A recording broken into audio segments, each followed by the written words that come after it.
Hey, I'm Mark. Get in here. We gotta get rolling.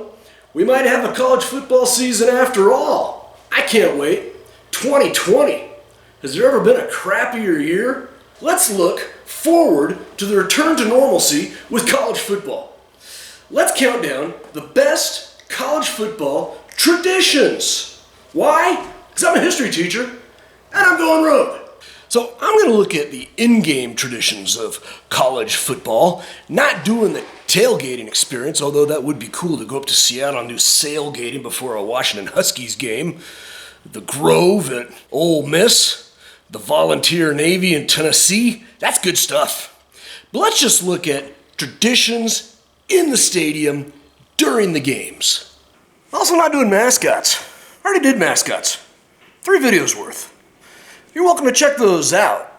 There are a couple of cases, though, where the mascot is contributing to the in-game experience. So he's not just standing in a pen or in a doghouse or doing push-ups after putting 70 points on Division II Adams State. I'm also not counting Fresno State's tradition of throwing batteries and screwdrivers at the opposing team's coaches. That's just wrong. Longevity, creativity, and the more the crowd getting involved, that makes a great tradition. So let's go. My top 15 college game day in-stadium experience traditions. Let's go rogue. Number 15, the University of Miami smoke. How a team enters a stadium sets the stage for the battle to come. If you do it right, the crowd roars behind you and your opponent realizes they're taking on an entire stadium, not just the 11 guys on the field. Tennessee runs through a giant T. Oregon runs behind a duck riding a Harley. Georgia Tech runs behind a rambling wreck. Virginia Tech comes into the music of Enter Sandman. In the heyday of the U, the Hurricanes would run through the smoke of the tunnel of the Orange Bowl. It looked cool. How important was that to the Canes? Well, in the 1992 Orange Bowl, the Hurricanes were actually the visiting team against Nebraska, not allowed to do anything that they would have done if they were the home team. When it came time for the Canes to run onto the field, with the smoke machines turned off, Sebastian the Ibis saved the day, grabbed a fire extinguisher, and created his own smoke for his Canes to run through. Number 14, the University of Florida Gator Chomp. Now, I'm no fan of the SEC, but I do not begrudge the SEC for having some of college football's best traditions. Our first stop in the SEC land is in Gainesville, Florida. It's one thing to applaud a team's great effort. At the Swamp, at the University of Florida, they clap a little differently with the Gator Chomp. The Chomp was first executed by the Gator faithful in 1981 when the fans performed the gesture in time with the Florida marching band during its rendition of the theme from Jaws. Simple in its execution, it's one of the most easily recognizable traditions of any school. 13. The University of Texas Hook 'em Horns. Like the Gator Chomp, this is a simple hand sign for the University of Texas Longhorns. Most of the schools in Texas have adopted some form of digital contortion to symbolize their school. Thumbs up being Gig 'em Aggies. Spread palm and fingers for Sick 'em Bears at Baylor. Pistols up at Texas Tech. And 2 raised knuckles for the Horned Frogs at Texas Christian. The most well-known, though, is the extended pinky and the extended index finger Hook 'em Horns for the Texas Longhorns. You know you're in somebody's head when they have to take the time out of their day to turn those horns down. Number 12. How about Mississippi State and the cowbell?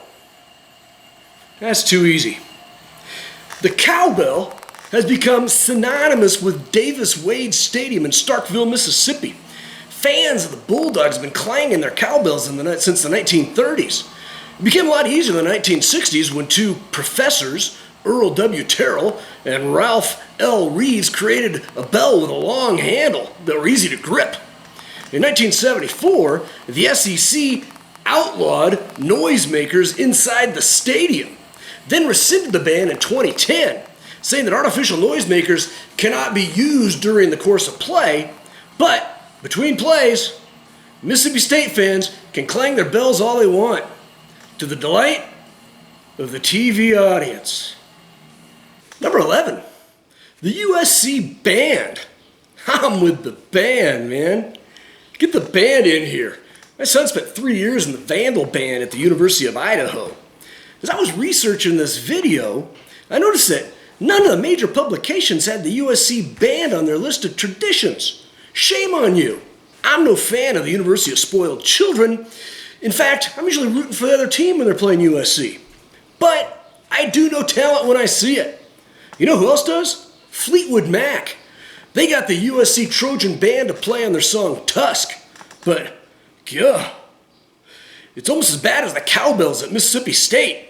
That fanfare, joining on and on between every play. Da da da da da da da da da da da da. But hey, if you get your fans fired up, throwing the V sign, that's awesome. Hey, check this out. Roman centurion walks into a bar with some of his legionnaires. Goes to the bartender and says, "Hey, how much beers for my guys?" Bartender says, "How many do you need?" The legionnaire goes, "Well, give me 5. Number 10, University of Arkansas, Woo Pig Suey. If we're talking about getting the entire crowd involved, that's what happens at Reynolds Razorback Stadium at the University of Arkansas. With the Call of the Hogs. Back in the 1920s, a group of farmers in the stands came up with a call to encourage their flailing football team.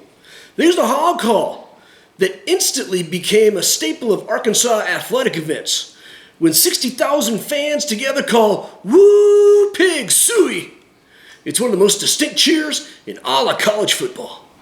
Number 9, West Virginia, Take Me Home Country Roads. John Denver, man. He reached number 2 on the Billboard's Hot 100 in 1971 with Take Me Home Country Roads. And where was home in this John Denver classic? Almost Heaven, West Virginia. Mountain Mama, Take Me Home Country Roads. The song became the anthem for the WVU athletic department. And since 1972, it's sung by the 60,000 attendees before WVU home games. That didn't escape John Denver's eye. He showed up in 1980 to perform that song at the dedication of the Mountaineer Field. Number 8, let's go to the University of Colorado and watch Ralphie run. I gave Ralphie honorable mention in my Best Mascots video, but when this 2,000-pound buffalo comes running out of his trailer and across the field, dragging 6 handlers alongside, that's an awesome sight. Ralphie runs the field twice during each home game. Once before kickoff, and then another time before the second half. Number 7, the University of Wisconsin, Jump Around. When my brother was hired as a mid-level executive at Allstate, he moved to the suburbs north of Chicago, closer to Wisconsin, actually. His first January's heating bill was $585. It's cold in that part of the world. Drive a few miles to a football game in Camp Randall Stadium in Madison. When the sun goes down, damn, it gets cold. Then, at the end of the third quarter, you hear House of Pain playing Jump Around. And the student section becomes one giant mosh pit with thousands of Badger faithful jumping up and down to the beat. Occasionally, the alumni and the other fans get in on the action as well. And the 60,000 people jumping around, Camp Randall rocks. Number 6, how about Script, Ohio, and the dotting of the I at Ohio State? One of the greatest visual spectacles in college football is when the Ohio State band comes out on the field and spells out Script, Ohio. The Ohio band first spelled out Ohio in 1935. That was 3 years after Michigan did the same thing. I mean, except they spelled out Michigan. If they spelled out Ohio, that'd be kind of dumb. Now, the highlight of the Ohio Script performance is when one of the tuba players peels off from the rest of the band to dot the I. As the Ohio State fight song ends, the tuba player bows deeply, the bell of the instrument nearly hitting the ground, or in one case, an ESPN cameraman that got too close. In some cases, the university chooses to dot the I with a celebrity, like Bob Hope, Jack Nicklaus, John Glenn, or Woody Hayes. That's good stuff. Number 6, Grambling State University and Southern University The Battle of the Bands. I can't believe I got 2 number 6s. How'd that happen? No problem. Both well deserving. Let's stick with the band, man. Every year, Grambling State and Southern University forego the FCS playoffs to play each other in the Bayou Classic in New Orleans, Louisiana. But it's more than just a game. Since 1974, the two schools have also engaged in the Battle of the Bands. As a 51-year-old white guy, wow. Grambling calls its bands the world-famed Grambling Band. Not to be outdone, Southern refers to its band as the Human Jukebox. You can find out why. The athleticism on the field at halftime matches what occurs in the hour on either side of halftime. This is bucket list stuff. Not having enough time during the 20-minute halftime show, the battle actually occurs the night before. Neither band is declared the winner. That's left up to the crowd to roar their approval. And they do. Number 5, Iowa University and the Kinnick Wave. Tradition is supposed to strike fear into your opponents. This one brings joy to kids that could use some. I spent some time in children's hospitals. When the University of Iowa Stead Family Children's Hospital was finished in 2017, it was built overlooking Kinnick Stadium, home of the University of Iowa Hawkeyes. On the top floor of the hospital is the Press Box Cafe, which oversees the entire field. At the end of the first quarter of each home Hawkeyes game, the entire crowd turns and waves to the patients in the hospital. One simple act of kindness goes a long way. Dave, it can only happen in Iowa. Number 4, Florida State University, Osceola, and Renegade. In the 1970s, there was a move set afoot by the NCAA to force colleges to do away with their Native American mascots. In Tallahassee, the Seminole Nation stepped in on behalf of Florida State University, passing a resolution supporting their use of the name Seminoles and the nation's traditions. Because of that, we still have one of the coolest traditions in college football today.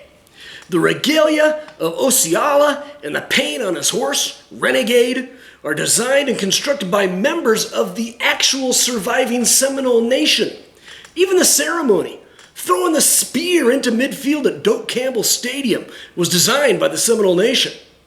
How appropriate for the only Native American nation never to be defeated by the U.S. Army. What's cooler than that? Number 3, Oklahoma University and the Sooner Schooner. Since 1964, the Sooner Schooner has been a staple at Oklahoma football games. The Sooner Schooner is a replica of the covered wagon used by the settlers of the Oklahoma Territory in the 1890s. It's driven by members of the Oklahoma Spirit Squad called the Roughnecks and is pulled by 2 white ponies named Boomer and Sooner, leading the Sooners out of the tunnel before the game and out of the northeast end zone after each Oklahoma score. Number 2, the Texas A&M University 12th Man.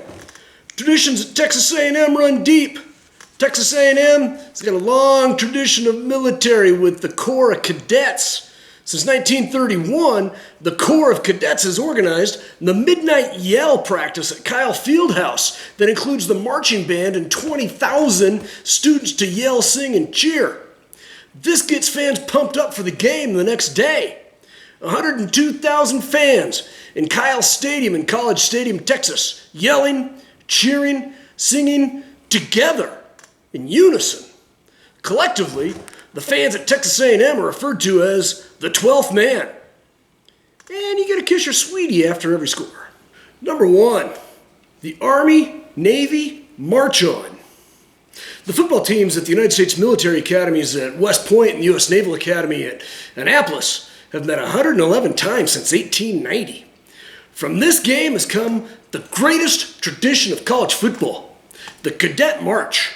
Before the game, the Corps of Cadets and the Brigade of Midshipmen enter the stadium in formation and are presented to the crowd along with assembled military and civilian leaders before taking their seats. Before the game, both sides have their prisoner exchange, where Naval Academy students that voluntarily done an exchange with West Point and West Point students that have voluntarily done an exchange with the Naval Academy are returned to their appropriate schools.